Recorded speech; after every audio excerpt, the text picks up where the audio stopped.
hi friends अस्सलाम वालेकुम welcome to my channel इनकी நம்ம சின்ன வெங்காய கார குழம்பு எப்படி செய்யணும்னா பார்க்க போறோம் ஃபர்ஸ்ட் ஒரு கடாய் வச்சு 3 டேபிள் ஸ்பூன் எண்ணெய் கடுகு மிளகு வெந்தயம் சேர்த்து தாளிச்சிக்கலாம் அப்புறமா சின்ன வெங்காயம் 15 பல் பூண்டு இதெல்லாம் சேர்த்து வெங்காயம் நல்லா ப்ரௌன் கலர்ல மாறுற வரைக்கும் வதக்கிக்கலாம்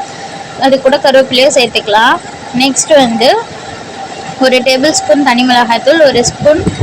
மல்லித்தூள் ஒரு ஸ்பூன் கலப்புத்தூள் அப்புறமா கொஞ்சமாக மஞ்சத்தூள் தேவையான அளவு உப்பு சேர்த்து நல்லா கலந்து விட்டுக்கலாம்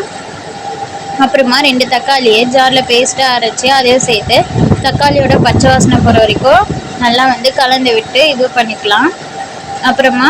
ஒரு சின்ன கொய்யாக்காய் சைஸ் புளியை ஊற வச்சு கரைச்சி அதையும் சேர்த்து நல்லா கொதிக்க வச்சு கெட்டியாகிற வரைக்கும் நல்லா கொதிக்கணும் அப்புறமா ஒரு துண்டு வெல்லம் சேர்த்து வெல்லம் வந்து ஆப்ஷனல் தான் உங்களுக்கு வேணா சேர்த்துக்கலாம் இல்லைன்னா தேவையில்லை நல்லா கலந்து விட்டு இந்த மாதிரி லாஸ்ட்டாக கொத்தமல்லி தூவி இருக்குன்னா சின்ன வெங்காய கார குழம்பு தயார் சூடான சாப்பாட்டில் போட்டு சாப்பிடும்போது அவ்வளோ டேஸ்ட்டாக இருக்கும் இந்த வீடியோ பிடிச்சிருந்தா லைக் பண்ணுங்கள் மறக்காம நம்ம சேனலை சப்ஸ்கிரைப் பண்ணி சப்போர்ட் பண்ணுங்கள் ட்ரை பண்ணி பார்த்துட்டு எப்படி இருந்துச்சுன்னு கமெண்ட்டில் சொல்லுங்கள் தேங்க்யூ பாய்